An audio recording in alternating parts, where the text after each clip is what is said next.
Simpang 5, Semarang, selalu punya daya tariknya sendiri. Setiap sore menjelang malam, kawasan itu dipenuhi cahaya lampu neon, deru kendaraan yang tak pernah berhenti, dan aroma makanan kaki lima yang menggoda siapapun yang lewat. Di hiruk pikuk itu, hadir pula deretan kios buah yang berdiri rapi di pinggir jalan, menjadi tempat singgah bagi warga yang ingin membeli bekal segar untuk keluarga. Beberapa pedagang sudah bertahan-tahan menempati tempat itu, saling mengenal, saling menyapa, dan berbagi cerita tentang naik turunnya dagangan. Namun, suasana yang tadinya biasa mulai sedikit berubah ketika sebuah kios baru tiba-tiba berdiri di pojok paling strategis. Kios itu tak terlalu besar, hanya berhiaskan papan sederhana dengan lampu putih terang yang membuat buah-buahannya tampak berkilau. Tak ada yang curiga pada awalnya. Semua pedagang hanya menganggapnya sebagai pendatang baru yang mencoba peruntungan. Namun, dari situlah kisah ini perlahan dimulai. Simpang 5 Semarang adalah pusat keramaian yang tidak pernah benar-benar tidur. Siang hari, panas matahari menimpa lapangan luas di tengahnya, memantul dari gudang-gudang tinggi dan deretan pusat perbelanjaan yang mengelilingi bundaran. Malam hari, kawasan ini berubah menjadi lautan lampu, suara musik dari kafe, bau sate dan gorengan dari pedagang kaki lima, serta deru kendaraan yang tidak ada habisnya, membuat siapapun yang datang merasakan denyut kehidupan kota di sisi jalan. Tepat tidak jauh dari keramaian kuliner malam, berdiri deretan kios kecil yang menjajakan buah segar. Kios-kios itu sudah ada sejak lama. Bahkan sebelum Simpang 5 menjelma jadi ikon kota, para pedagangnya sebagian besar saling mengenal. Karena mereka sudah puluhan tahun menempati lapak masing-masing. Ada Pak Joko dengan semangka dan melon andalannya, Bu Warti yang terkenal dengan jeruk manis dan apel Malang. Juga Mas Darmo yang selalu ceria sambil menawarkan pisang raja kepada setiap pembeli. Suasana di antara para pedagang itu biasanya hangat. Meski mereka bersaing, persaingan itu lebih sering dianggap sebagai bagian dari hidup. Kadang ada yang dagangannya lebih laris, kadang sepi. Semua sudah terbiasa dengan ritme pasar. Kadang untung, kadang rugi. Namun, semuanya berubah sejak satu kios baru berdiri di pojok jalan yang paling strategis. Tepat di tempat yang dulunya kosong bertahan-tahan karena biaya sewanya terlalu mahal. Kios itu sederhana, papan kayu dicat warna krem, atapnya dilapisi, seng baru yang masih berkilau memantulkan cahaya lampu jalan. Yang paling mencolok adalah lampu putih terang yang digantung di bagian depan kios, membuat buah-buahan yang disusun di meja panjang terlihat berkilau, seperti permata. Apel merah, anggur hijau, jeruk segar, bahkan durian yang biasanya hanya ada di musim tertentu, semua tersusun rapi dan tampak segar, seperti baru dipetik dari kebun. Pedagang lain sempat terheran-heran ketika kios itu mulai beroperasi. "Loh, siapa yang bisa nyewa lapak pojokan itu?" tanya Bu Warti suatu sore saat ia menata jeruk di keranjang rotan. "Katanya orang baru, namanya Pak Sastro," jawab Mas Darmo sambil melirik kios baru itu. "Entah dari mana asalnya, Pak. Kemarin sore lihat dia beres-beres, tahu-tahu pagi ini udah buka." Pak Joko ikut menyahut sambil mengelap keringat di dahinya. "Aneh, setahu saya, sewa lapak pojokan itu mahal sekali. Kita aja nggak sanggup. Kok dia bisa masuk ya?" Mereka bertiga kemudian saling pandang.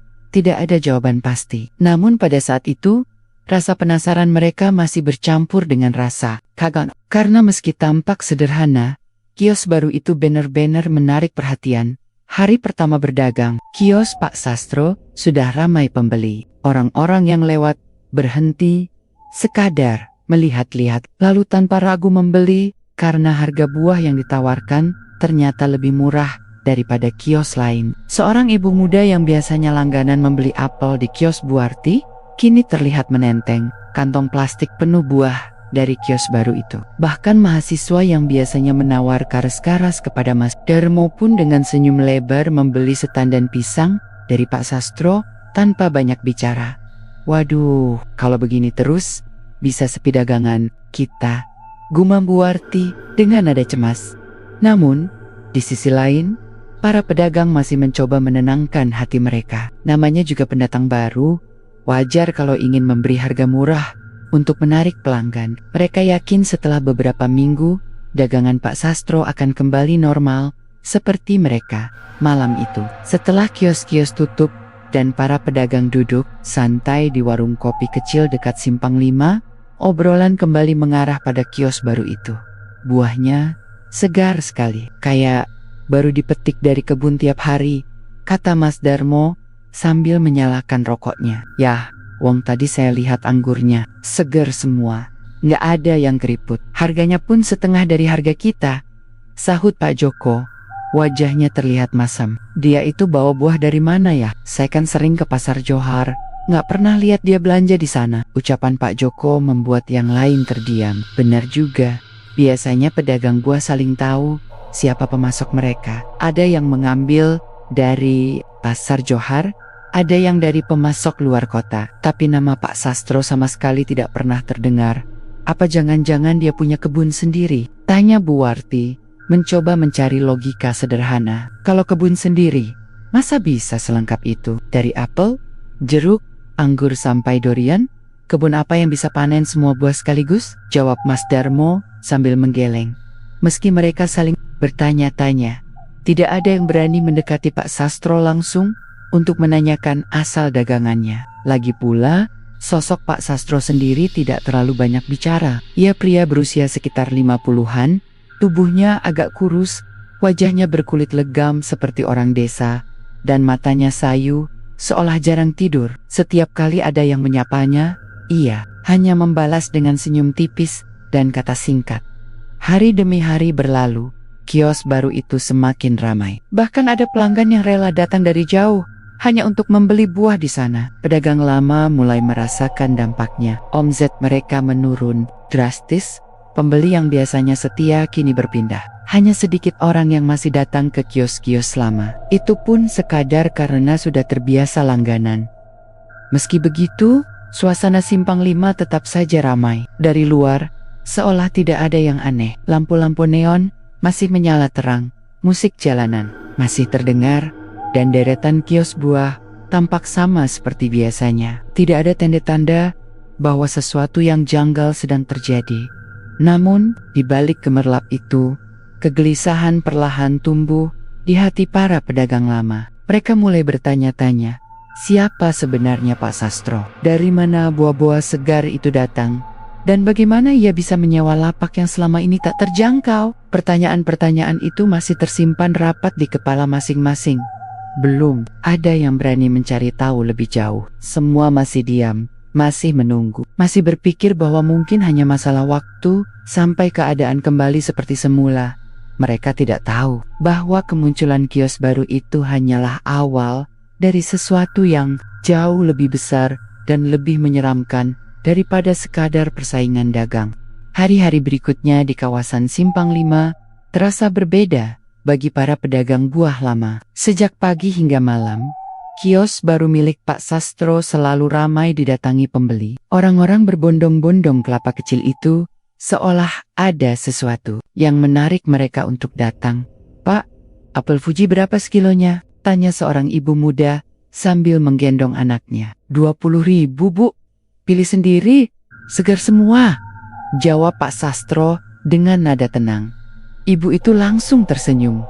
Wah, murah sekali. Di kios lain bisa sampai 30.000. Pan menimbang apel dengan wajah puas, lalu membayar tanpa banyak menawar.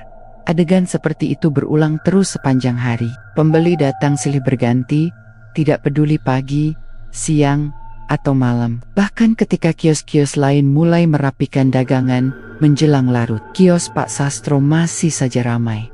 Buah yang dijualnya benar-benar berbeda dari pedagang lain. Apel merah, mengilap seakan baru dipoles. Jeruknya bulat sempurna tanpa satu pun bercak. Pisangnya kuning merata, tanpa noda hitam. Bahkan duriannya selalu matang, pas, tidak busuk, dan tidak mentah. Anehnya, meski dagangannya laris manis, buah-buah itu seakan tidak pernah berkurang jumlahnya. Setiap hari stoknya selalu penuh, seperti tidak pernah habis. Di seberang kios, para pedagang lama hanya bisa menghela napas. Waduh, Kalau begini terus, bangkrut kita Jo, keluh Mas Darmo sambil menapok-nepok bahu Pak Joko. Dagangan pisangnya hari itu hanya laku setengah dari biasanya. Iya, ini sudah 3 hari berturut-turut sepi. Pembeli pada pindah semua ke kios baru itu, sahut Pak Joko, wajahnya muram. Bu Warti pun tak kalah kesal. Jeruk-jeruk manis yang biasanya laris menjelang sore, kini masih menumpuk hingga malam. Saya heran, kok orang-orang gampang sekali pindah, padahal sudah bertahan-tahan mereka belanja di sini. Tahu, sekarang lebih percaya sama pendatang baru. Mereka bertiga saling pandang dengan wajah penuh kekhawatiran. Biasanya, kalau ada pedagang baru masuk, efeknya tidak terlalu terasa. Paling hanya ramai di awal, lalu setelah seminggu pembeli kembali tersebar. Tapi kali ini berbeda. Ramainya, kios Pak Sastro tidak berkurang. Justru makin hari makin bertambah. Kalau diteruskan, kita bisa gulung tikar Bu, gumam Pak Joko. Suatu sore, seorang anak kecil yang baru saja membeli jeruk di kios Pak Sastro lewat di depan kios Bu Warti. Sambil berjalan, anak itu menggigit jeruk yang sudah dikupas ibunya. Manis banget, Bu, seru si anak sambil tersenyum lebar. Bu Warti yang mendengar itu hanya bisa menahan kesal. Ia tahu, jeruknya juga manis, tapi entah kenapa, pembeli selalu merasa buah dari kios baru itu lebih enak. Malamnya, ketika para pedagang mulai membereskan dagangan, Mas Darmo sempat mendekati kios Pak Sastro pura-pura ingin membeli. Ia menatap apel yang tersusun rapi di rak kayu. Aneh sekali, pikirnya. Semua apel itu tampak mulus, tanpa cacat sedikit pun. Padahal, di pasaraya tahu Battle, Tidakmang, ada stok apel sebanyak itu dengan kualitas sempurna. Pak, apelnya ambil dari mana? Tanya Mas Darmo dengan nada seolah-olah hanya basa-basi. Pak Sastro menoleh sekilas, lalu tersenyum tipis. Adalah Mas, rezeki sudah ada jalannya. Jawaban itu singkat sekali, membuat Mas Darmo agak kikuk. Ia tak berani menanyakan lebih jauh. Ketika ia mencoba menggigit apel yang baru dibelinya, rasa manisnya memang luar biasa. Bukan hanya manis, tapi ada sensasi segar, seakan baru dipetik langsung dari pohon. Jauh berbeda dengan apel lain yang biasa ia makan. Mas Darmo bergidik kecil. Ada sesuatu yang tidak wajar, pikirnya. Dalam hitungan hari, kios Pak Sastro menjadi semacam primadona di kalangan warga sekitar. Orang-orang saling merekomendasikan, bahkan ada yang rela menyeberang dari sisi lain kota hanya untuk membeli buah di sana.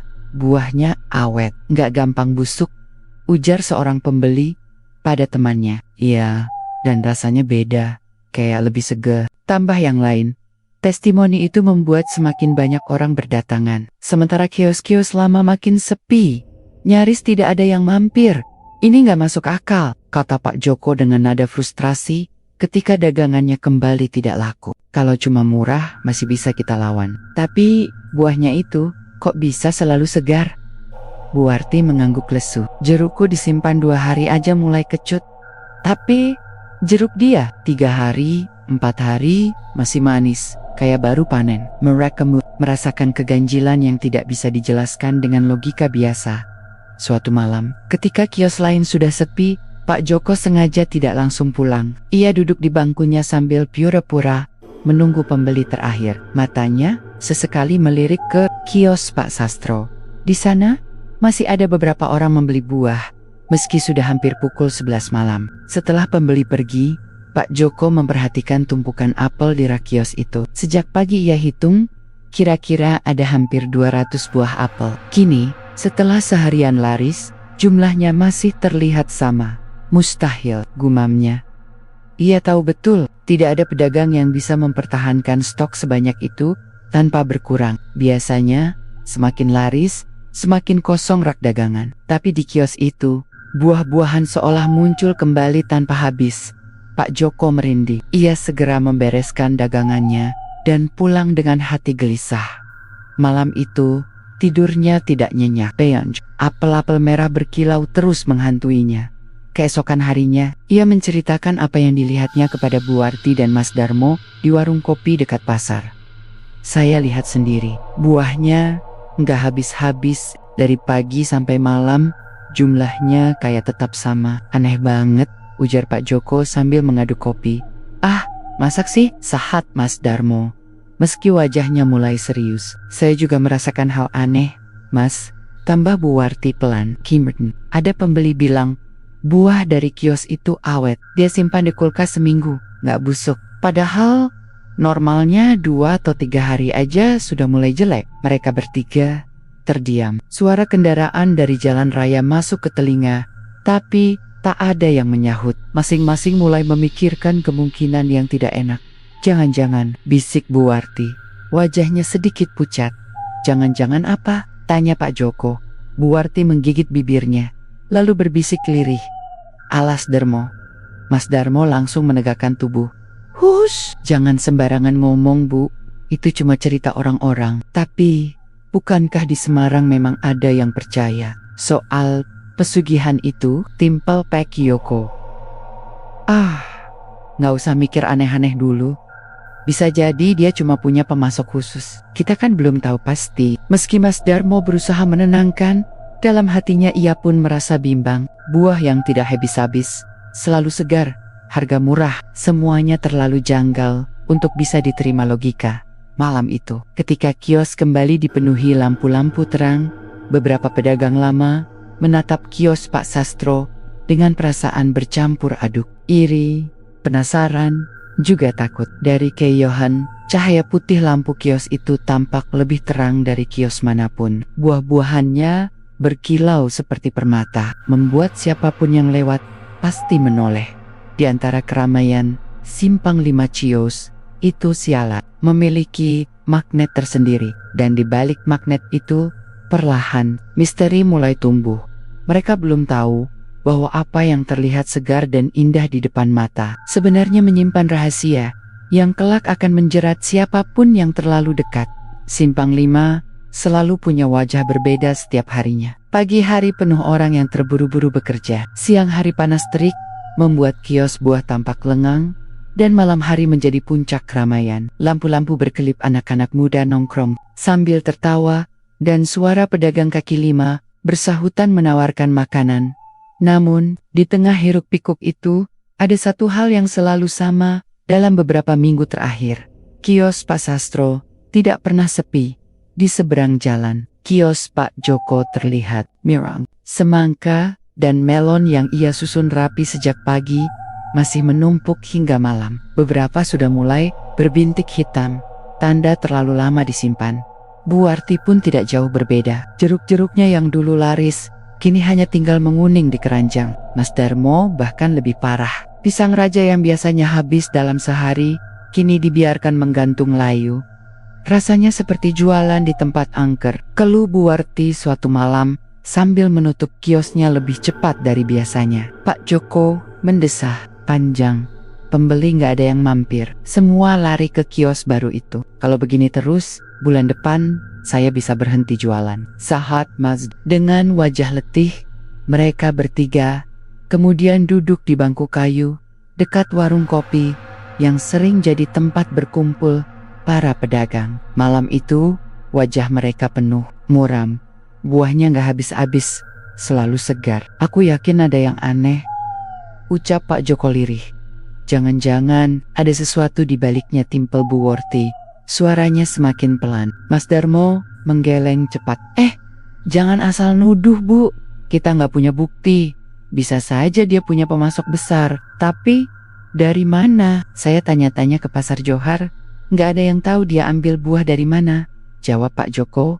Obrolan itu menggantung di udara. Angin malam berembus pelan, membawa aroma gorengan dari pedagang kaki lima. Namun, suasana di antara mereka terasa berat, seolah ada beban yang tidak bisa diucapkan dengan lantang. Beberapa hari kemudian, gosip mulai terdengar dari mulut ke mulut. Ada pelanggan yang bercerita bahwa buah dari kios Pak Sastro memang terasa berbeda. Terlalu manis, terlalu segar, seolah bukan buah biasa. Bahkan ada yang berseloroh sambil tertawa. Jangan-jangan buahnya dari pesugihan. Meski diucapkan dengan nada bercanda, kalimat itu menyebar cepat. Di warung kopi, di pasar, bahkan di rumah-rumah warga sekitar. Nama Pak Sastro mulai diperbincangkan. Katanya dia nggak pernah belanja di Pasar Johar. Buahnya aneh, nggak busuk-busuk. Kok bisa? Awas jenggan-jenggan. memang ada jin yang bantuin. Awalnya, gosip itu hanya sekadar bahan obrolan. Namun, semakin lama, semakin banyak orang yang percaya. Suatu malam, ketika kios-kios hampir tutup, Pak Joko kembali membahas keanehan itu dengan dua rekannya. Kali ini, ia berani menyebut sesuatu yang selama ini hanya ia simpan di hati. "Kalian pernah dengar tentang Alas Darmo?" tanya Pak Joko tiba-tiba. Mas Darmo menoleh cepat. "Hus, jangan sembarangan ngomong." Buarti merapatkan jaketnya meski udara tidak terlalu dingin. "Aku pernah dengar, Pak. Katanya tempat itu angker sekali." Pak Joko mengangguk. "Dulu waktu masih muda, saya pernah lewat sana. Suasananya mencekam. Katanya banyak orang datang ke sana untuk cari pesugihan."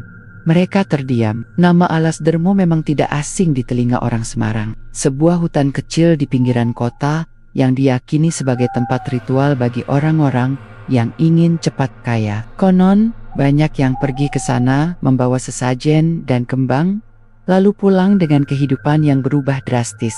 Namun, perubahan itu selalu diiringi dengan cerita menyeramkan, tumbal, kesurupan, atau keluarga yang tiba-tiba sakit dan meninggal. "Jangan-jangan Pak Sastro itu salah satunya," ucap Buarti lirih. Mas Darmo menatapnya tajam. "Bu, jangan sembarangan. Kalau sampai kedengaran orang lain, bisa berbahaya. Lagi pula, belum tentu benar. Tapi kalau dipikir-pikir, semua masuk akal. Dari mana lagi dia bisa dapat buah sebanyak itu? Segar terus, harga murah. Kalau bukan dari hal aneh," desak Pak Joko. Mas Darmo menghela napas panjang. Ais sebenarnya mulai merasakan hal janggal, tapi ia terlalu takut mengakuinya. Gosip itu ternyata tidak hanya berhenti di kalangan pedagang. Beberapa pelanggan pun mulai curiga. "Buahnya enak, tapi kok rasanya beda ya? Kayak ada manis yang aneh," kata seorang mahasiswa kepada temannya. "Ah, kamu aja yang kebanyakan mikir. Yang penting murah dan segar," jawab temannya sambil tertawa. Namun, tak sedikit juga yang mulai gelisah. Seorang ibu rumah tangga menceritakan kepada tetangganya bahwa setelah membeli pisang dari kios Pak Sastro, suaminya mendadak sakit kepala. Hebat, tanpa sebab. Ada pula yang mengaku jeruk yang ia makan meninggalkan rasa pahit aneh di tenggorokan. Cerita-cerita itu makin menambah bahan gosip. Nama Pak Sastro semakin sering disebut. Bukan sebagai pedagang sukses, tapi sebagai sosok yang penuh misteri. Suatu malam, ketika kios lain sudah tutup, seorang pedagang sayur yang lewat tak sengaja melihat sesuatu. Ia melihat kios Pak Sastro masih menyala terang. Namun yang membuatnya merinding adalah bayangan tinggi besar berdiri di belakang kios. Bayangan itu jauh lebih besar daripada tubuh manusia biasa. Saat ia mencoba memperhatikan lebih jelas, lampu kios mendadak padam. Pedagang itu berlari pulang dengan tubuh gemetar. Keesokan harinya, ia bercerita kepada beberapa orang, meski dengan suara berbisik. "Semalam aku lihat ada sosok gede banget di kios itu. Kayak bukan manusia." Cerita itu langsung membuat gosip semakin liar. Beberapa percaya, beberapa menertawakan, tapi semuanya semakin yakin bahwa ada yang tidak wajar di balik kesuksesan Pak Sastro. Malam demi malam, bisik-bisik semakin kencang. Para pedagang lama kini bukan hanya merasa iri atau resah, tapi juga mulai takut. Mereka merasa sedang berdagang di dekat sesuatu yang tidak sepenuhnya manusia. Buarti bahkan pernah bermimpi aneh. Ia melihat buah-buahan berjatuhan dari rak kios, berubah menjadi kepala manusia yang menatapnya dengan mata kosong, air dengan keringat dingin dan tubuh gemetar. "Ini pertanda. Jo, kita harus hati-hati," katanya pada Pak Joko keesokan harinya. Pak Joko hanya mengangguk pelan. Ia pun mulai merasa kios baru itu bukan sekadar pesaing, melainkan sumber masalah yang lebih besar. Malam itu, mereka kembali duduk di warung kopi. Suasana hening, hanya suara sendok beradu dengan gelas. Tak ada yang berani bicara lantang, seolah takut ada telinga lain yang mendengar. Kalau benar dia dari Alas Darmo, berarti ada harga yang harus dibayar, bisik Pak Joko akhirnya. "Dan harga itu biasanya bukan cuma uang," sambung Buarti. Mas Darmo terdiam, matanya menatap kosong ke arah kios Pak Sastro yang dari kejauhan masih menyala terang. Dalam hatinya, ia mulai percaya gosip itu ada benarnya. Tapi mulutnya tetap terkunci, seakan ada ketakutan besar yang menahannya untuk bicara lebih jauh.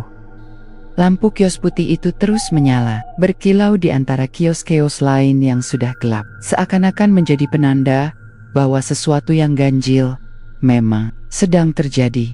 Dan sejak malam itu, nama Alas Dermo tidak lagi sekadar gosip, tapi sudah menjadi bisikan menyeramkan yang menghantui para pedagang di Simpang 5. Simpang 5 masih ramai seperti biasa. Lampu neon dari papan reklame berkelip, suara pedagang kaki lima bercampur dengan tawa pengunjung, dan kendaraan lalu lalang tanpa henti. Namun, di balik keriuhan itu, ada sesuatu yang berbeda. Suasana di sekitar kios buah Pak Sastro terasa janggal. Sejak beberapa hari terakhir, kabar tentang pelanggan yang jatuh sakit semakin sering terdengar. Awalnya hanya dianggap kebetulan, tapi makin lama, cerita-cerita itu semakin banyak dan serupa. Suatu pagi, Bu Yani, ibu rumah tangga yang tinggal tak jauh dari Simpang 5, terbangun dengan rasa pusing yang sangat hebat. Semalam, ia masih sehat, bahkan sempat makan buah pepaya yang baru dibelinya dari kios Pak Sastro. Namun pagi itu tubuhnya lemas, seolah semua tenaga tersedot keluar. "Bu, kenapa? Mukamu pucat sekali," tanya suaminya cemas. Bu Yani hanya bisa menggeleng pelan. Mencoba bangun dari tempat tidur, namun pandangannya berkunang-kunang. Sehari penuh, ia terbaring tanpa bisa melakukan apapun. Anehnya, dokter yang ia datangi sore harinya mengatakan tubuhnya sehat, tidak ada gejala penyakit serius. Kalau memang sehat, kenapa rasanya begini? Gumam Bu Yani. Ia teringat pepaya manis yang ia makan semalam. Entah mengapa, bayangan buah itu membuatnya mual. Cerita lain datang dari Arif, seorang mahasiswa perantauan yang kos di daerah Karangrejo. Arif dikenal sebagai anak yang suka hemat. Karena itu, ia senang sekali menemukan kios buah Pak Sastro. Harga murah, buah segar, cocok untuk isi dompet mahasiswa. Suatu malam, Arif membeli sekantung anggur. Rasanya memang manis dan segar. Aib sempat bercerita ke temannya, "Ini buah paling enak yang pernah aku beli di Semarang." Namun keesokan harinya, tubuhnya panas tinggi, keringat dingin bercucuran, tapi tubuhnya menggigil hebat. Teman kosnya panik dan segera membawanya ke klinik. Sama seperti kasus Bu Yani, dokter tidak menemukan penyebab jelas. Mungkin kelelahan, begitu katanya, tapi Arif tahu tubuhnya baik-baik saja sebelum makan anggur itu. Dan anehnya, setiap kali ia mengingat rasanya, perutnya seperti diremas-remas. Di warung kopi dekat lokasi kios, cerita-cerita itu mulai jadi bahan obrolan hangat. Pedagang, tukang parkir, hingga pengunjung yang sering nongkrong semua membicarakannya. "Kemarin tetanggaku beli semangka dari sana. Pulang-pulang, semalaman anaknya muntah-muntah," ujar seorang pria parubaya. "Bisa jadi kebetulan, Pak, namanya juga makanan," jawab yang lain. "Tapi kok banyak yang sama? Belum tentu kebetulan lagi." Obrolan itu menyebar cepat. Nama kios Pak Sastro makin sering dibicarakan, bukan karena murah atau segar, melainkan karena buahnya dikaitkan dengan penyakit misterius. Pak Joko, Bu Arti, dan Mas Darmo yang sejak awal sudah curiga, merasa makin yakin ada sesuatu yang tidak beres. "Aku dibilang iri, dibilang kalah saing, tapi sekarang buktinya jelas, buahnya memang aneh," kata Pak Joko dengan nada tegas. Bu Arti mengangguk. "Iya, tetanggaku juga kena. Dia cerita ke aku langsung. Badannya mendadak lemas setelah makan mangga dari kios itu." Mas Darmo menarik napas panjang. Kalau memang benar, berarti kios itu bukan cuma saingan, tapi bahaya buat orang-orang. Mereka bertiga saling berpandangan. Ada rasa takut sekaligus marah. Mereka bukan hanya kehilangan pelanggan, tapi kini juga merasa kios Pak Sastro membawa celaka bagi banyak orang. Suatu malam, ketika sebagian besar pedagang sudah pulang, Pak Joko sengaja tidak langsung menutup kiosnya. Ia ingin mengamati kios Pak Sastro dari kejauhan. Jam menunjukkan pukul 11 malam. Anehnya, kios Pak Sastro masih menyala terang. Ia melihat sosok Pak Sastro berdiri di dalam, seperti sedang berbicara sendiri. Namun ketika diperhatikan lebih saksama, ternyata ada bayangan lain di sebelahnya. Bayangan itu tinggi, kurus, dan berwarna gelap, tidak berbentuk jelas, tapi terasa nyata, seolah ada makhluk lain yang sedang berdiri di sana. Pak Joko merinding hebat. Ia buru-buru menutup kiosnya dan berjalan cepat meninggalkan tempat itu. Namun sepanjang perjalanan pulang, rasa takut terus menghantui. Keesokan harinya, gosip makin liar. Ada yang mengatakan kios Pak Sastro dijaga makhluk halus. Ada pula yang bilang buah-buahannya bukan dari kebun atau pasar, melainkan ditukar dengan sesuatu yang gaib. Bahkan, seorang tukang parkir bersumpah melihat Pak Sastro tengah malam membawa sesajen ke belakang kios. Katanya, ada bau kemenyan yang menyengat, bercampur dengan suara lirih seperti orang sedang berdoa. Kalau ini benar, berarti dia memang main pesugihan, ucap tukang parkir itu serius. Nama Alas Dermo kembali disebut-sebut. Semakin banyak yang percaya, semakin banyak pula yang takut. Puncak keresahan terjadi ketika seorang pelanggan setia kios Pak Sastro mendadak hilang. Lelaki itu, yang dikenal sebagai pegawai toko dekat Simpang 5, terakhir kali terlihat membeli buah di kios tersebut. 2 hari kemudian, keluarganya melapor ke polisi karena ia tidak pulang-pulang. Warga mulai mengaitkan hilangnya lelaki itu dengan pesugihan. Mungkin dia jadi tumbal, bisik seorang ibu di pasar. Meski tidak ada bukti nyata, gosip itu membuat suasana semakin mencekam. Orang-orang yang tadinya masih berani belanja ke kios Pak Sastro, kini mulai ragu. Ada yang berhenti sama sekali, ada pula yang tetap membeli, tapi dengan rasa takut. Para pedagang lain semakin gelisah. Setiap malam, mereka merasa Simpang 5 bukan lagi sekadar pusat keramaian, melainkan tempat yang menyimpan rahasia gelap. Bu Warti sampai sering bermimpi buruk. Dalam mimpinya, ia melihat buah-buahan berubah jadi wajah manusia yang tersenyum. Sementara Mas Darmo merasa ada yang mengawasinya setiap kali melewati kios Pak Sastro. Pak Joko, yang sudah melihat bayangan aneh, kini semakin yakin ada sesuatu yang tidak wajar. Dan ia tahu, cepat atau lambat, rahasia itu akan terbongkar. Malam itu, ketika semua kios sudah gelap, hanya kios Pak Sastro yang tetap menyala. Dari kejauhan, orang-orang bisa melihat sosoknya berdiri tegak, seolah sedang menjaga sesuatu yang bukan hanya sekadar buah. Dan sejak kabar tentang pelanggan yang jatuh sakit serta hilang itu tersebar, suasana Simpang 5 tak pernah lagi terasa sama. Ada rasa takut yang tumbuh diam-diam, menghantui siapapun yang melintas. Simpang 5, Semarang, selalu dikenal sebagai pusat keramaian. Di siang hari, ribuan orang berlalu lalong, ada yang berbelanja, bersantai, atau sekadar nongkrong. Namun ketika malam semakin larut dan sebagian kios mulai tutup, suasana berubah. Hiruk-pikuk berangsur reda, meninggalkan sisa lampu neon yang berkelip sendu. Di tengah suasana itu, kios buah Pak Sastro justru menjadi titik perhatian. Jika kios lain mematikan lampu, kios itu tetap terang. Jika pedagang lain sibuk membereskan dagangan, Pak Sastro terlihat santai, seakan-akan punya tenaga tanpa batas. Namun, yang paling aneh bukan hanya itu. Mulai muncul kejadian-kejadian janggal di malam hari, terutama dirasakan para pedagang sekitar. Suatu malam, Bu Warti yang kiosnya tidak jauh dari Pak Sastro sedang membereskan sisa dagangan. Ia sudah terbiasa pulang agak malam karena harus menghitung hasil penjualan. Saat tengah asyik mengemas, hidungnya tiba-tiba mencium aroma kemenyan yang menyengat. Padahal, kios buah Pak Sastro jelas-jelas tidak menjual apapun selain buah. Ada yang bakar kemenyan malam-malam begini? Gumamnya sambil menoleh ke kanan kiri. Namun ia tidak melihat siapapun, hanya kios Pak Sastro yang lampunya masih terang. Perasaan aneh mulai menyelimuti Bu Warti.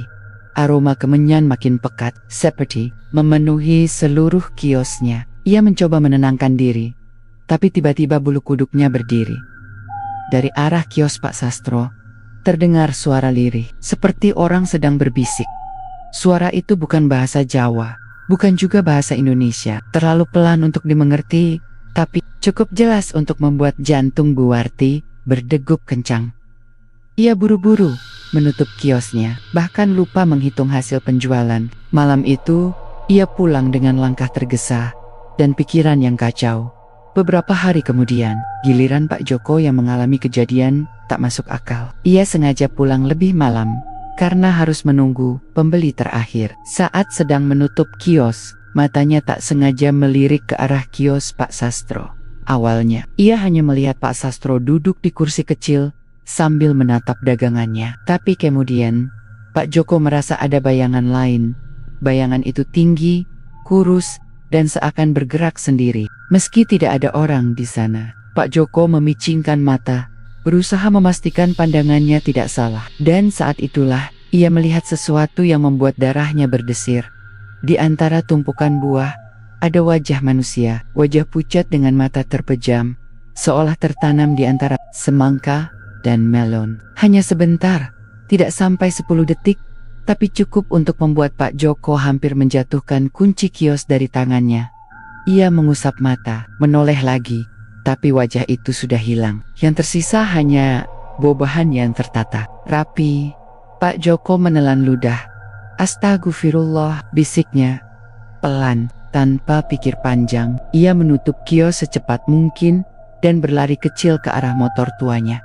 Lain lagi pengalaman Mas Darmo, pedagang gorengan yang kiosnya hanya selemparan batu dari kios Pak Sastro. Malam itu, sekitar pukul 11:30, ia masih sibuk menggoreng tempe untuk pelanggan terakhir.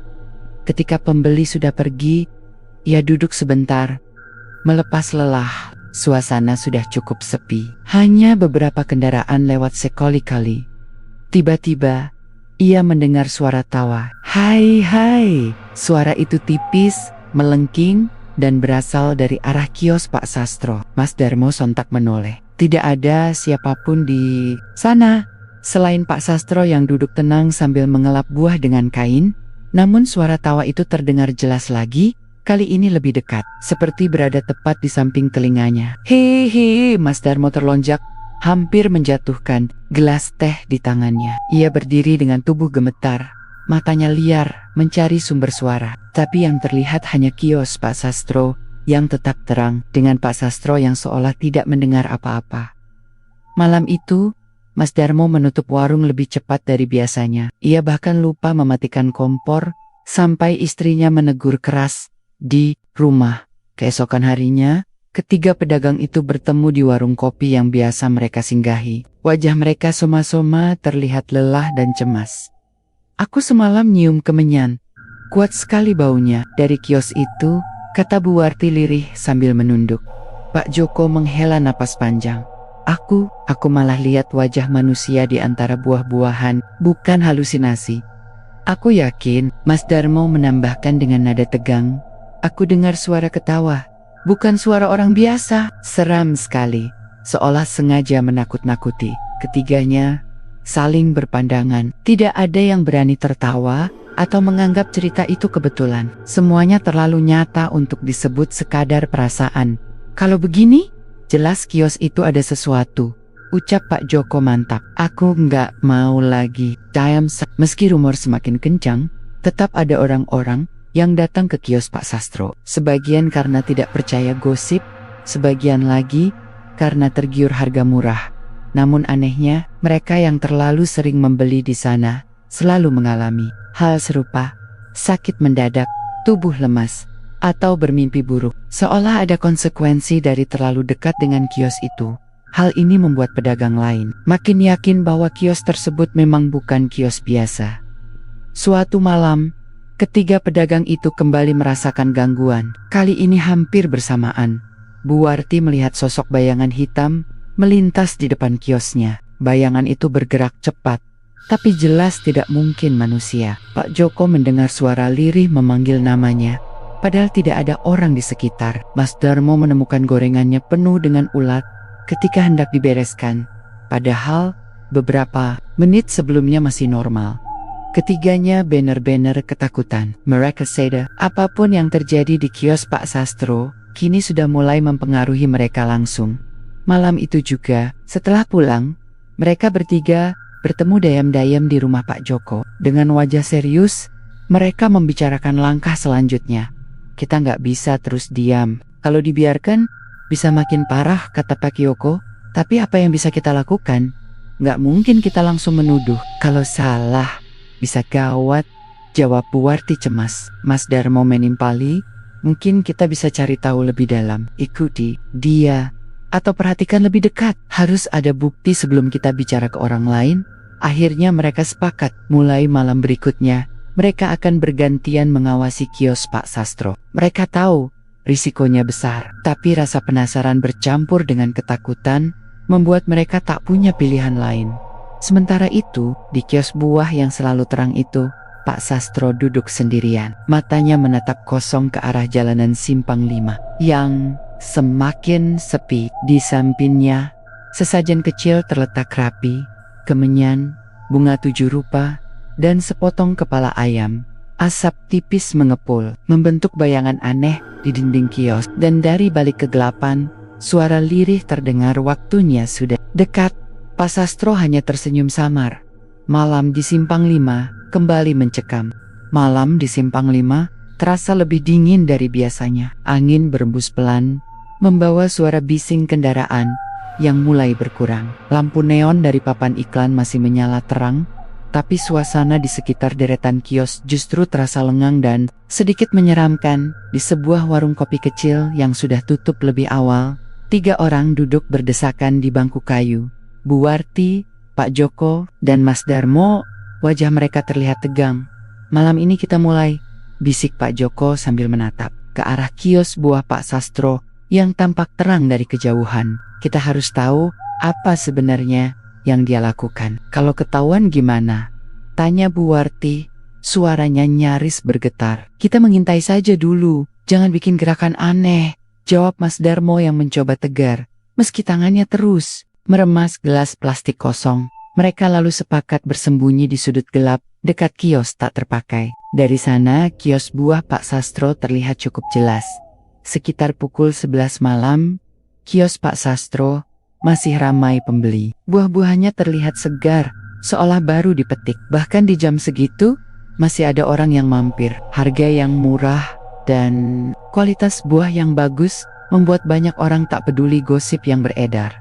Namun, setelah pembeli terakhir pergi, suasana berubah. Pak Sastro tak langsung membereskan dagangan seperti pedagang lain. Sebaliknya, ia duduk tenang di kursi kecil. Di dalam kios, matanya menatap kosong, seolah menunggu sesuatu. Dia nggak capek apa? Dari siang sampai malam begini?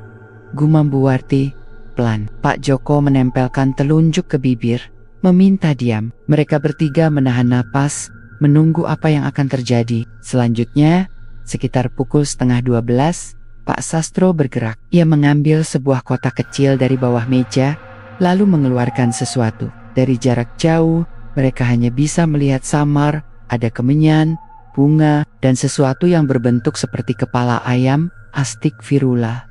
Bisik Mas Darmo lirih. Dia nyiapin sesajen. Asap kemenyan mulai mengepul, menari-nari di udara. Malam, bau samar kemenyan terbawa angin hingga ke tempat persembunyian mereka. Buwarti buru-buru menutup hidungnya, tapi jantungnya berdegup kencang.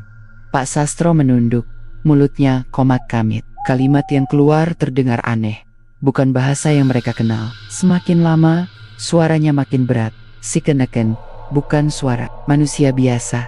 Beberapa menit kemudian, sesuatu yang ganjil mulai terlihat. Di dinding kios, bayangan Pak Sastro tampak membesar. Namun anehnya, bayangan itu tidak mengikuti gerakan tubuhnya. Saat Pak Sastro mengangkat tangan, bayangan justru diam. Sot, ayah dudak. Bayangan itu tetap berdiri tegak, dengan postur lebih tinggi. Kepalanya hampir menyentuh atap kios. Buwarti menutup mulutnya agar tidak berteriak. Mas Darmo merasakan kakinya lemas. Pak Joko, meski wajahnya pucat, tetap memaksa dirinya untuk menatap bayangan itu. Bukan miliknya, gumamnya pelan.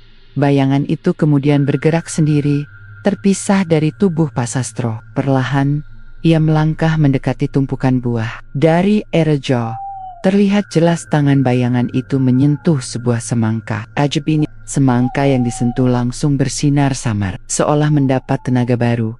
Tiba-tiba, dari arah kios terdengar suara bisikan, waktunya dekat, waktunya dekat. Suara itu tidak jelas berasal dari mana. Kadang terdengar dari dalam kios, kadang seolah berputar di telinga mereka. Bu Arti hampir menangis. Aku nggak kuat, ayo pulang. Diam, potong Pak Joko cepat. Kalau kita pulang sekarang, sia-sia semua. Mas Darmo hanya bisa mengangguk, meski tubuhnya gemetar. Tak lama kemudian, Pak Sastro berdiri. Ia mengambil seikat pisang matang, lalu menaruhnya di atas sesajen. Dengan tangan gemetar, ia memotong satu persatu buah itu, meneteskan air ke kepala ayam, lalu mengucapkan mantra yang terdengar semakin aneh. Tiba-tiba, lampu kios berkedip-kedip, seperti hendak padam. Bayangan hitam yang tadi membesar kini bergerak cepat, seolah melayang ke arah jalan. Dari era itu, terdengar suara aneh, seperti tangisan panjang yang mengiris malam, membuat darah mereka bertiga berdesir. Mending kita kabur, bisik Mas Darmo dengan suara patah-patah. Namun sebelum mereka sempat bergerak, sesuatu membuat mereka terdiam. Dari arah belakang kios, muncul sosok samar, tinggi, berambut panjang, dan berjalan lambat. Sosok itu tidak punya wajah yang jelas, hanya bayangan putih kelabu yang bergoyang seperti asap. Pak Sastro seolah tidak takut, malah ia menyambut sosok itu dengan tunduk hormat. Waktunya sudah dekat Tuan, ucapnya dengan suara rendah. Sosok itu berhenti sejenak, lalu menghilang begitu saja, seolah tertelan udara malam. Ketiga pengintai itu membeku, tak seorang pun berani mengucapkan sepatah kata pun. Saat suasana semakin mencekam, tiba-tiba terdengar suara keras dari dekat mereka. Suara kaleng jatuh. Rupanya Mas Darmo tanpa sengaja menginjak kaleng bekas minuman yang tergeletak. Brak! Pak Sastro langsung menoleh tajam ke arah mereka. Mata tuanya tampak merah, seolah bisa menembus kegelapan. Ketiganya panik. Dengan cepat, mereka menunduk dan menahan napas. Jantung mereka berdegup begitu keras, seakan bisa terdengar sampai luar. Pak Sastro berdiri, menatap ke arah gelap cukup lama. Lalu ia berjalan pelan ke depan kios, seakan mencoba memastikan siapa di sana. Suaranya berat, menggema di tengah malam. Tak ada jawaban. Mereka bertiga hampir tak bisa menahan rasa takut. Untungnya, setelah beberapa menit menunggu, Pak Sastro kembali masuk ke kios. Begitu situasi agak reda, Pak Joko memberi kode untuk segera pergi. Mereka berlari kecil melewati gang sempit, menahan agar langkah kaki tidak terlalu berisik. Baru setelah jauh dari area kios, Bu Arti menangis terisak. Aku nggak sanggup lagi. Kita hampir ketahuan. Mas Darmo masih terengah-engah. Wajahnya pucat pasi. Itu tadi apa? Bayangan suara sosok putih. Apa maksudnya semua itu? Pak Joko, meski ketakutan, mencoba menenangkan. Sekarang, kita tahu. Pak Sastro memang melakukan sesuatu. Ritual. Dan itu jelas bukan ritual biasa. Malam itu, mereka bertiga pulang dengan hati yang kacau. Masing-masing membawa rasa takut yang menempel erat di pikiran mereka. Namun satu hal pasti, kios buah Pak Sastro bukan sekadar kios biasa. Ada kekuatan gelap yang bersemayam di sana. Dan perlahan-lahan, rahasia itu mulai terbuka. Pagi itu, Simpang 5 kembali ramai seperti biasa. Matahari baru naik, namun jalanan sudah dipenuhi kendaraan. Di antara hiruk-pikuk itu, kios buah Pak Sastro tampak mencolok. Buah-buahannya berjejer rapi, warnanya cerah dan segar, seolah baru dipetik dari kebun. Orang-orang masih berdatangan, membeli semangka, pisang, apel dan jeruk dengan harga murah. Meski beberapa pedagang sudah menyebarkan gosip aneh tentang kios tersebut, sebagian besar pembeli tidak peduli. Yang penting murah dan segar, kata mereka. Salah satu pelanggan setia kios itu adalah Bu Sumiam, seorang ibu parubaya yang tinggal di daerah Pandanaran. Hampir setiap pagi, ia mampir membeli buah untuk warung kecilnya di rumah. Bu Sumiam dikenal sebagai orang yang ramah. Wajahnya selalu tersenyum, dan ia gemar menyapa siapapun yang ditemuinya. Warung kecilnya sering ramai karena ia suka memberi bonus buah atau sekadar potongan harga bagi pelanggan. Aku senang beli di kios Pak Sastro, ujarnya suatu pagi kepada tetangganya. Buahnya bagus, murah, dan selalu fresh. Laris banget kalau dijual lagi di warungku. Tak ada yang aneh dari Bu Sumiam. Justru ia tampak makin sejahtera karena warungnya semakin ramai. Namun, kebahagiaan itu tidak berlangsung lama. Beberapa hari setelah rutin membeli di kios Pak Sastro, tetangganya mulai memperhatikan perubahan. Bu Sumiam terlihat sering melamun. Senyumnya yang biasanya ceria berubah menjadi murung. "Bu, kok wajahnya pucat? Sakit ya?" tanya seorang pembeli di warungnya. "Ah, enggak, cuma capek aja," jawab Bu Sumiam sambil tersenyum tipis. Namun, malam harinya, tetangganya mendengar suara aneh dari rumah Bu Sumiam. Ada suara orang menangis, kadang disusul teriakan pelan, seolah sedang kesakitan. Aku panas tolong." Begitu suara samar yang terdengar. Warga mengira Bu Sumiam hanya sakit demam, tapi keanehan semakin hari semakin jelas. Beberapa kali, Bu Sumiam bercerita kepada anaknya bahwa ia sering bermimpi aneh. Dalam mimpinya, ia melihat sosok tinggi berbayangan hitam, berdiri di samping ranjang, menatap tanpa wajah. Kadang, ia bermimpi berjalan di kebun buah yang luas, tapi buah-buah di sana berlumuran darah, katanya suatu malam dengan suara gemetar. "Kenapa? Tiap malam mimpinya begitu." Anaknya berusaha menenangkan menjera ibunya. Hanya stres karena kelelahan. Namun kondisi Bu Sumiam semakin memburuk. Tubuhnya makin kurus, wajahnya pucat, dan matanya cekung. Di warung kopi dekat kios, Pak Joko, Bu Warti, dan Mas Darmo kembali berkumpul. Mereka sudah beberapa hari tak bisa tidur nyenyak sejak malam pengintaian itu. "Kalian dengar kabar Bu Sumiam?" tanya Bu Warti. Suaranya cemas. "Dengar," jawab Pak Joko. "Katanya sakit aneh. Padahal sebelumnya sehat-sehat aja." Mas Darmo menambahkan, "Sejak sering beli buah di kios itu kan?" Mereka bertiga saling pandang. Hati mereka makin yakin. Sakit yang menimpa Bu Sumiam bukanlah sakit biasa. Pada suatu malam, suara tangisan dari rumah Bu Sumiam semakin keras. Tetangga yang peduli datang menjenguk. Saat pintu dibuka, mereka terkejut. Bu Sumiam terbaring di ranjang dengan tubuh gemetar hebat. Matanya melotot, tapi tatapannya kosong. Bibirnya terus berkemat-kamit, mengucapkan kata-kata yang tak dimengerti. "Ampuni aku. Jangan ambil aku. Jangan." Cengket. Tiba-tiba, tubuhnya kaku, lalu bergetar keras seperti kejang. Seorang tetangga buru-buru memanggil ustaz kampung untuk membacakan doa. Namun ketika ayat-ayat suci dibacakan, tubuh Bu Sumiam malah makin liar. Ia menjerit dengan suara berat yang bukan suaranya sendiri. "Bukan urusan kalian," teriaknya dengan suara serak dan dalam. Semua orang yang ada di ruangan itu merinding ketakutan. Keesokan harinya, kabar mengenai sakit aneh Bu Sumiam menyebar ke seluruh kampung. Banyak yang menghubungkannya dengan kios Pak Sastro. Aneh kan? Sebelum sering beli di sana dia sehat-sehat aja. Bisa jadi buah itu ada sesuatu. Katanya Pak Sastro ikut pesugihan loh. Meski begitu, tidak ada bukti nyata yang bisa ditunjukkan. Semua masih sebatas gosip. Namun gosip itu semakin kuat ketika kondisi Bu Sumiam makin parah. Ayah tidak lagi bisa berdiri, tubuhnya lemah, dan wajahnya tampak semakin tirus. Beberapa malam kemudian, suara jeritan kembali terdengar dari rumah Bu Sumiam.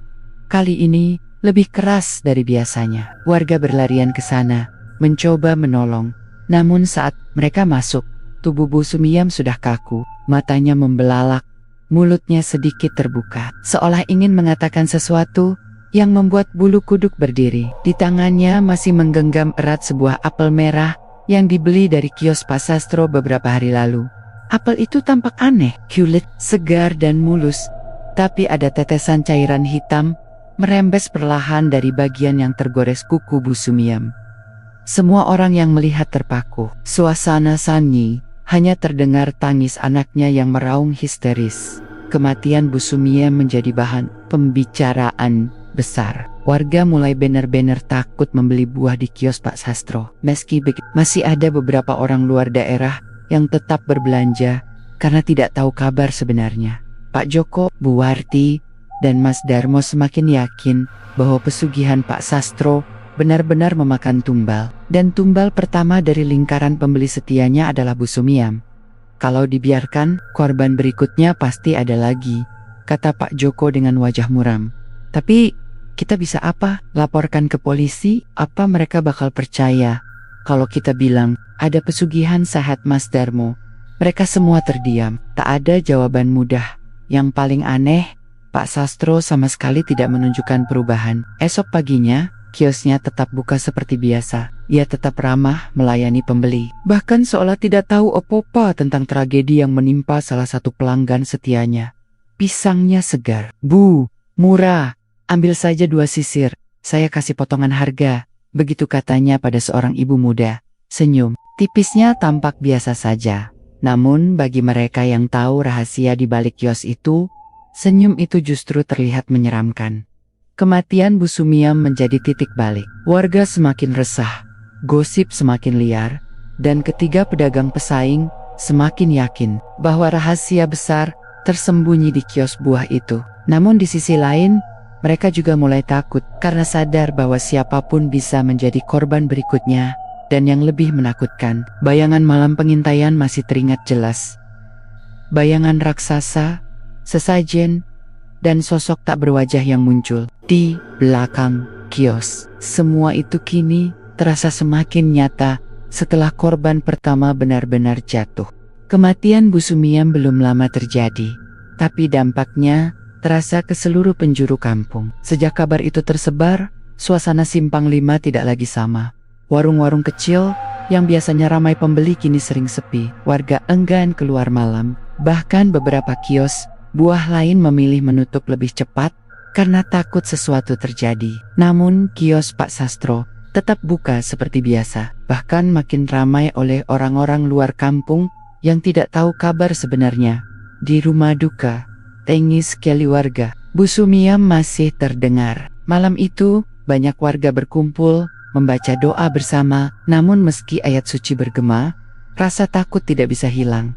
Kalau benar ini ada hubungannya sama kios itu, kita harus hati-hati, bisik salah satu tetangga. Ya, siapa tahu korban berikutnya dari kita. Timpal yang lain. Semua orang bicara pelan, seakan takut didengar sesuatu yang tidak terlihat.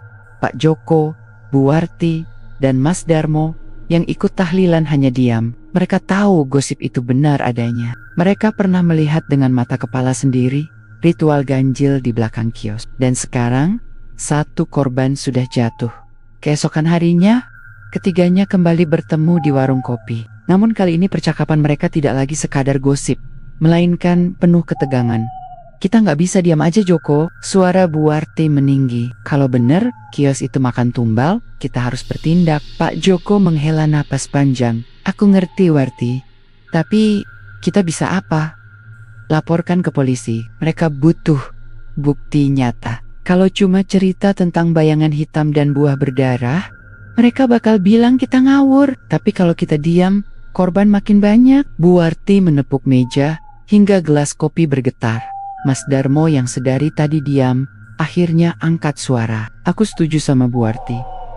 Tapi kita harus hati-hati. Kalau Pak Sastro tahu kita yang ngomongin, bisa-bisa kita yang jadi target selanjutnya. Ketiganya saling tatap. Udara di antara mereka terasa berat, seperti ada beban yang tak bisa diungkapkan.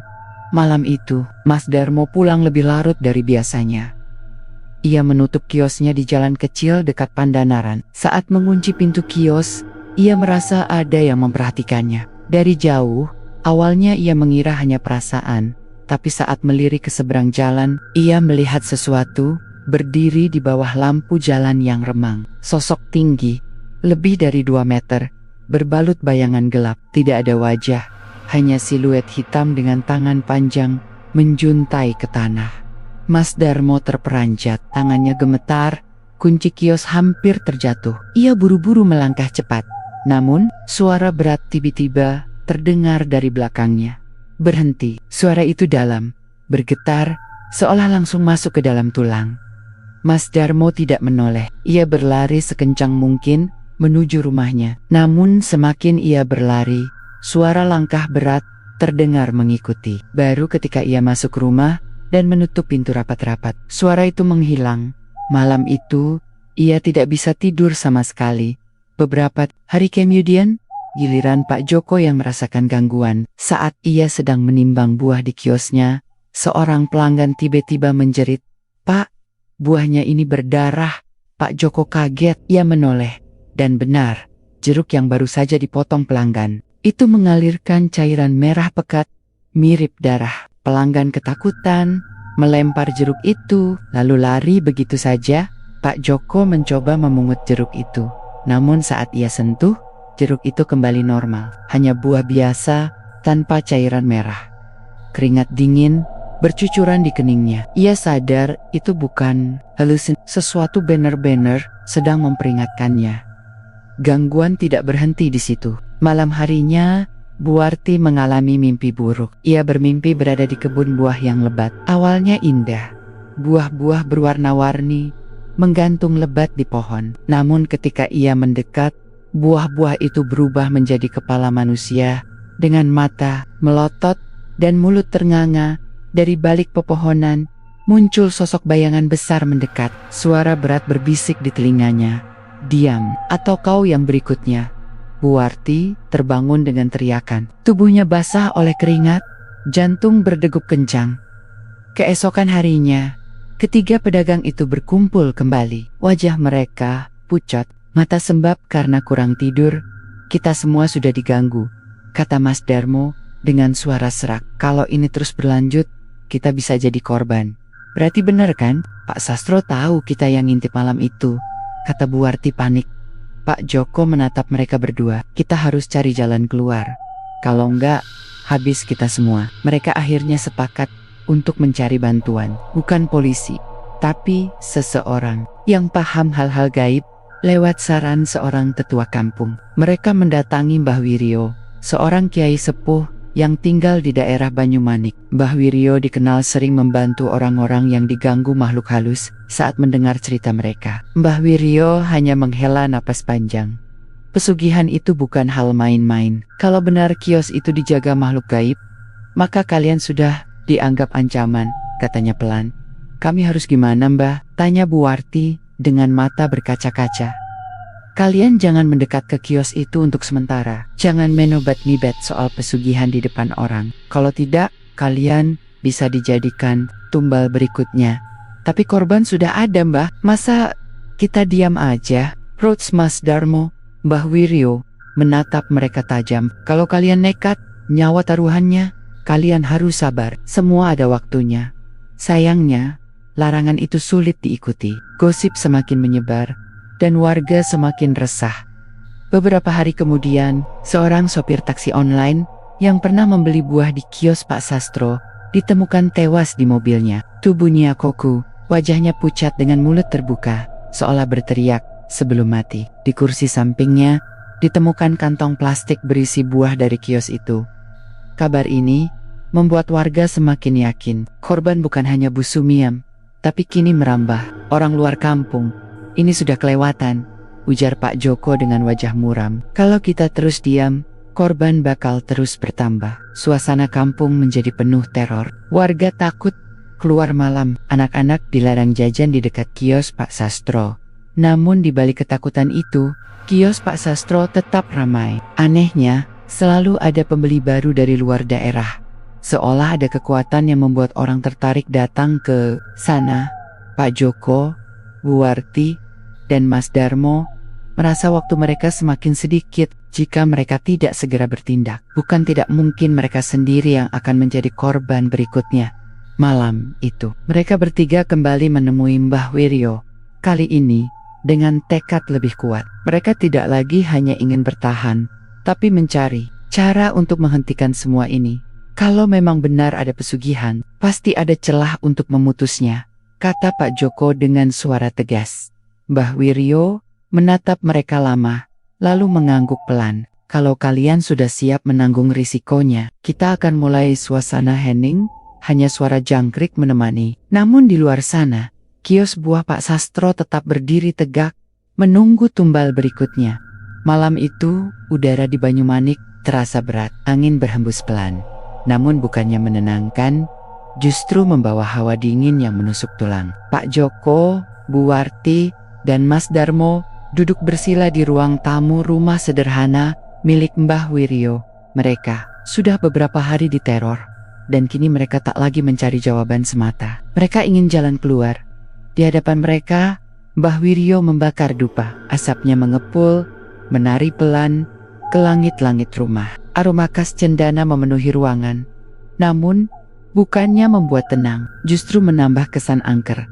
"Anak-anak, kalian harus tahu," ujar Mbah Wiryo pelan. "Kios buah itu bukan hanya tempat berdagang. Ia sudah jadi pintu penghubung dunia manusia dengan dunia gaib." Ketiganya saling pandang. Buarti menggenggam tangannya erat, berusaha menahan gemetar.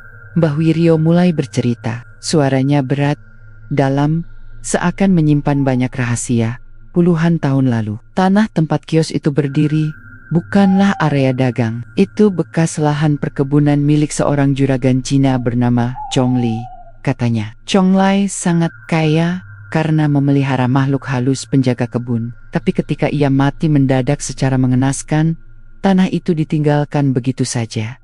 Orang kampung tak berani mengolahnya. Mereka bilang, tanah itu sudah berpenghuni. Pak Joko mengernyit. "Jadi kios itu berdiri di atas tanah angker?" "Betul," jawab Mbah Wiryo tegas. "Dan orang pertama yang berani membuka usaha di situ akan mendapat berkah. Tapi dengan syarat, ia harus melakukan perjanjian." Mas Darmo menelan ludah. "Pak Sastro." Mbah Wiryo mengangguk pelan. "Iya, dia yang melanjutkan perjanjian lama. Ia memberikan tumbal agar dagangannya laris. Buahnya selalu segar, dan pembeli berdatangan." Hening sejenak. Suasana ruangan terasa kian mencekam. Mbah Wiryo lalu mengambil segenggam bunga 7 rupa, menaburkannya ke dalam mangkuk berisi air. Tangannya gemetar sedikit. Lalu ia menutup mata, membaca doa dalam bahasa Jawa halus yang terdengar asing. Saat itulah asap dupa semakin tebal, dan ketiganya merasakan hawa ruangan berubah drastis. Udara tiba-tiba dingin, menusuk. Lampu gantung berkelip-kelip, seperti mau padam. Buarti menutup mulutnya, menahan jerit. Di dinding, bayangan panjang terlihat melintas, padahal tidak ada orang yang bergerak. Mbah Wiryo membuka matanya perlahan, wajahnya pucat. Makhluk itu tahu kita sedang membicarakannya. Dia belum sempat mereka merespons, tiba-tiba terdengar suara gedoran keras di pintu depan. Duk, duk, duk. Semua terlonjak kaget. Pak Joko spontan bangkit, tapi Mbah Wiryo menahan. "Jangan buka pintunya," katanya tegas. Gedoran itu semakin keras, seakan ada orang raksasa menghantam pintu kayu. Namun saat mereka menoleh ke arah pintu, terlihat bayangan hitam besar bergerak cepat melintas di luar. Suara itu berlangsung hampir 1 menit. Sebelum akhirnya hening, Buarti sudah menangis ketakutan. "Mbah, kalau terus begini, kita semua bisa mati." Mbah Wiryo kembali menatap mereka. "Kalian harus tahu, makhluk itu diberi nama Kakang Wulung. Ia penjaga kebun yang dulu dipelihara juragan Chong Lai. Setiap kali kios membutuhkan tumbal, dia akan menagih lewat buah-buah yang dijual." Pak Joko mengerutkan kening. "Maksudnya, buah yang terlihat segar sebetulnya bisa saja sudah terkutuk. Pembeli yang tidak kuat akan jadi korban." Bu Sumiam, sopir taksi itu, mereka hanyalah contoh. Korban berikut bisa siapa saja yang menyentuh buah itu. Suasana hening. Tiba-tiba, pikiran ketiga orang itu terbayang wajah keluarga mereka masing-masing. Bagaimana jika keluarganya membeli buah di sana? Mas Darmo mendadak bangkit dengan marah. "Kalau begitu kenapa kita diam saja, Mbah? Kita bakar saja kios itu, biar habis sekalian pesugihannya." Pak Joko langsung menegur. "Kamu, kalau kita ketahuan, bisa-bisa malah kita dituduh macam-macam. Lagi pula, kalau makhluk itu benar sekuat yang Mbah bilang, membakar kios tidak akan menyelesaikan masalah. Terus kita mau apa? Nunggu giliran mati," bentak Mas Darmo. Matanya merah penuh amarah bercampur takut. Suasana mendadak panas. Buarti mencoba menenangkan, tapi justru ikut terbawa emosi. "Aku setuju sama Darmo. Kalau nggak ada aksi nyata, warga terus jadi korban. Kita bisa kehilangan nyawa." Mbah Wiryo mengetukkan tongkat kayu ke lantai karas-karas hingga suara mereka terhenti. "Cukup, kalau kalian mau main nekat, silakan. Tapi percayalah, kekuatan itu tidak bisa kalian hadapi dengan api atau amarah. Hanya dengan pengetahuan dan ritual khusus, kita bisa menghadapinya." Malam itu, meski enggan, ketiganya akhirnya sepakat untuk ikut Mbah Wiryo menyelidiki lokasi kios secara langsung. Mereka berangkat tengah malam. Saat kios sudah tutup, jalanan Simpang 5 sepi, hanya lampu jalan temaram menemani. Dari keyohan, kios Pak Sastro terlihat berdiri tenang. Namun semakin dekat, hawa aneh terasa menyelimuti. Kios itu memang tampak biasa dari luar. Hanya bangunan kecil dengan etalase, kaca berisi buah. Tapi bagi mereka, ada sesuatu yang salah. Udara di sekitarnya dingin menusuk. Meski malam itu sebenarnya cukup hangat, Mbah Wiryo menancapkan keris kecil di tanah depan kios. Ia membaca doa pelan, lalu menyiram tanah dengan air bunga. Tiba-tiba terdengar suara bisikan dari dalam kios, seperti banyak orang berbicara bersamaan. Pelan tapi jelas, Bu Warti menutup telinganya, namun suara itu tetap terdengar di dalam kepalanya. Pergi, ini bukan urusan kalian. Tanpa peringatan, kaca etalase kios bergetar keras. Buah-buah di dalamnya berguling, beberapa jatuh ke lantai. Dari balik kaca, terlihat sekilas wajah pucat dengan mata melotot, bukan wajah manusia, tapi seperti arwah. Penasaran, Bu Warti berteriak, hampir pingsan. Mas Darmo spontan mundur beberapa langkah, sementara Pak Joko hanya bisa mematung. Wajahnya pucat pasi. Mbah Wiryo menancapkan keris lebih dalam, lalu mengucap mantra dengan suara keras. Ingsun amuji pepunden, kawula nyuwun pangayoman. Tiba-tiba angin kencang berhembus, membuat daun-daun beterbangan. Papan kios berderit keras, seperti akan roboh. Semua orang panik, tapi Mbah Wiryo tetap fokus membaca doa. Dari arah belakang kios muncul sosok besar, tinggi, hitam, dengan mata merah menyala. Itu pasti Kakang Wulung. Sosok itu menatap tajam, menggeram rendah seperti binatang buas. Tubuhnya bergetar. Setiap langkahnya membuat tanah seperti bergetar. Dia datang, bisik Mbah Wiryo. Pak Joko ingin lari, tapi kakinya terasa kaku. Bu Warti jatuh terduduk. Air matanya bercucuran. Mas Darmo menggertakkan gigi, setengah ingin melawan, setengah ingin kabur. Kalian jangan takut, jangan tunjukkan kelemahan, teriak Mbah Wiryo sambil mengangkat keris. Namun tiba-tiba sosok itu menghilang, lalu muncul tepat di belakang Bu Warti. Nafasnya terasa dingin, seperti embusan dari liang kubur. Bu Warti menjerit keras, tubuhnya hampir terkulai. Mbah Wiryo segera berteriak membaca doa terakhir, lalu menghunus keris ke tanah sambil menaburkan bunga. Cahaya dari ujung keris mendadak menyala redup, membuat sosok itu mundur perlahan, lalu lenyap ke dalam kegelapan malam. Suasana hening, hanya suara napas mereka yang tersenggel-senggel. Ini baru permulaan, kata Mbah Wiryo pelan. Wajahnya pucat. Kita sudah mengusik sesuatu yang tidak boleh diganggu. Kalau kalian benar-benar ingin menghentikan pesugihan ini, kalian harus siap mengorbankan segalanya. Pak Joko, Bu Warti, dan Mas Darmo saling pandang. Rasa takut masih menyelimuti. Di dalam hati mereka, tekad semakin kuat. Mereka tahu, jalan kembali sudah tidak ada. Malam itu, langit Semarang mendung pekat. Awan hitam menggantung, menutupi cahaya bulan. Suasana terasa mencekam, seolah seluruh alam ikut bersiap menghadapi sesuatu yang besar. Di rumah sederhana Mbah Wiryo, Pak Joko, Bu Warti, dan Mas Darmo bersiap. Mereka tidak lagi bisa mundur. Setelah kejadian malam sebelumnya di kios buah, mereka sadar bahwa pesugihan ini bukan hanya mengancam warga, tetapi juga keluarga mereka. Mbah Wiryo duduk bersila di depan mereka. Wajahnya pucat.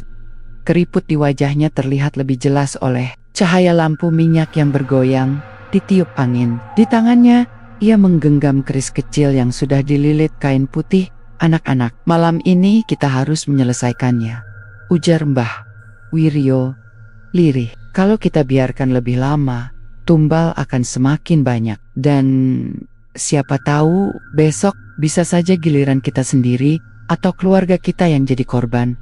Ketiganya mengangguk pelan. Wajah mereka menegang. Tak ada lagi jalan mundur sekitar pukul 12 malam. Mereka berempat berjalan menuju kios buah Pak Sastro. Jalanan sepi. Hanya suara anjing menggonggong dari kejauhan dan desir angin yang membuat daun-daun bergemerisik dari jauh. Kios itu tampak biasa. Lampu neon redup masih menyala, menerangi etalase kaca penuh buah. Namun semakin dekat, Hawa di sekitarnya terasa aneh. Udara mendadak dingin menusuk. Padahal malam itu sebenarnya pengap.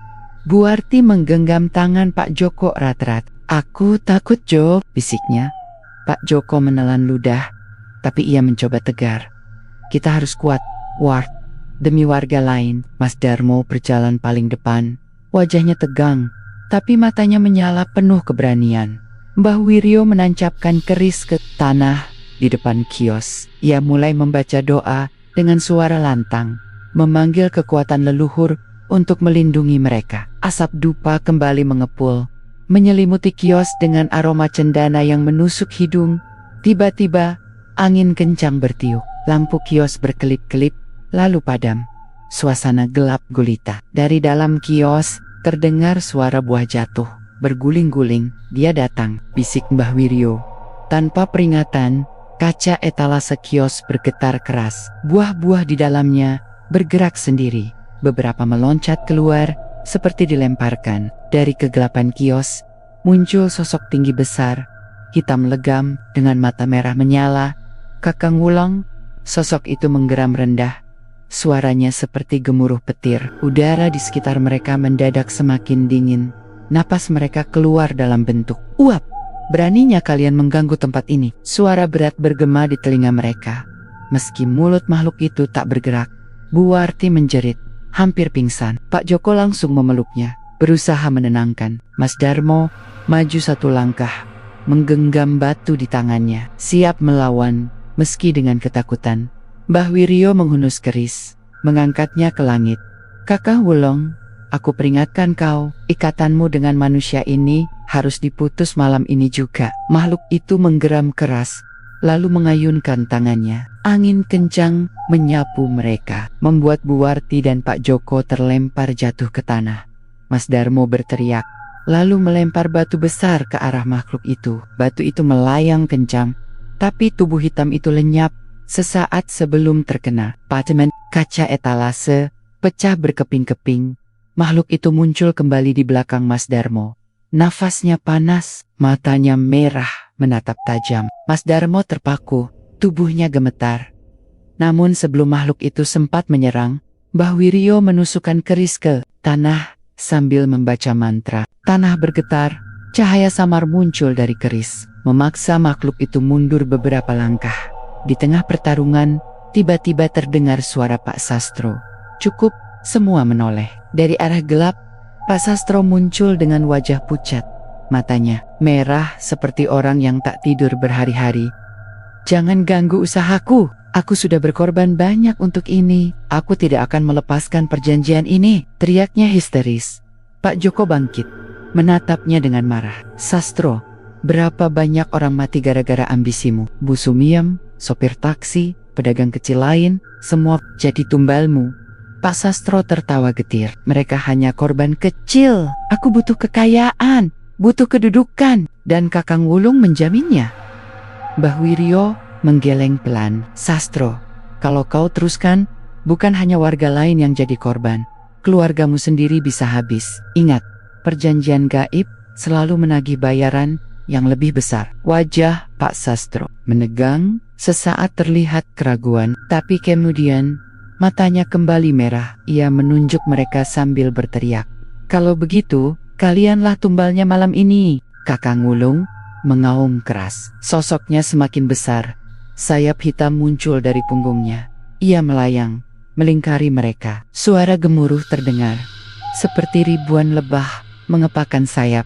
Pak Joko dan Mas Darmo mencoba melindungi Buarti, tapi tubuh mereka lemah. Hanya Mbah Wiryo yang berdiri tegak, mengangkat kerisnya dengan nama leluhur tanah Jawa, dengan doa para wali. "Aku perintahkan kau kembali ke asalmu," teriak Mbah Wiryo. Makhluk itu meraung, lalu menyerang. Cakar besar melayang ke arah Mbah Wiryo. Dalam sekejap, Mbah Wiryo menusukkan keris tepat ke dada makhluk itu. Cahaya terang menyilaukan mata. Ledakan suara menggelegar. Tubuh Kakang Wulung bergetar, menjerit keras sebelum pecah menjadi asap hitam yang melayang ke udara dan lenyap. Pak Sastro berteriak histeris, lalu jatuh berlutut. Tubuhnya gemetar, wajahnya pucat pasi. Semua mengira pertarungan selesai. Namun tiba-tiba, tubuh Mbah Wiryo jatuh terkulai. Kerisnya terlepas dari genggaman. Darah mengucur dari mulutnya. "Mbah!" teriak mereka serempak. Mbah Wiryo tersenyum. "Lemah. Aku sudah melakukan tugasku, tapi ingat, perjanjian tidak benar-benar hilang. Hanya dipindahkan." "Dipindahkan? Maksud Mbah? Apa?" tanya Pak Joko panik. Mbah Wiryo hanya tersenyum samar, lalu menghembuskan napas terakhir. Suasana hening. Mereka bertiga menangis, berusaha menerima kenyataan pahit itu. Namun tiba-tiba, dari etalase kios, salah satu buah jeruk bergulir keluar sendiri, berhenti tepat di kaki Bu Warti.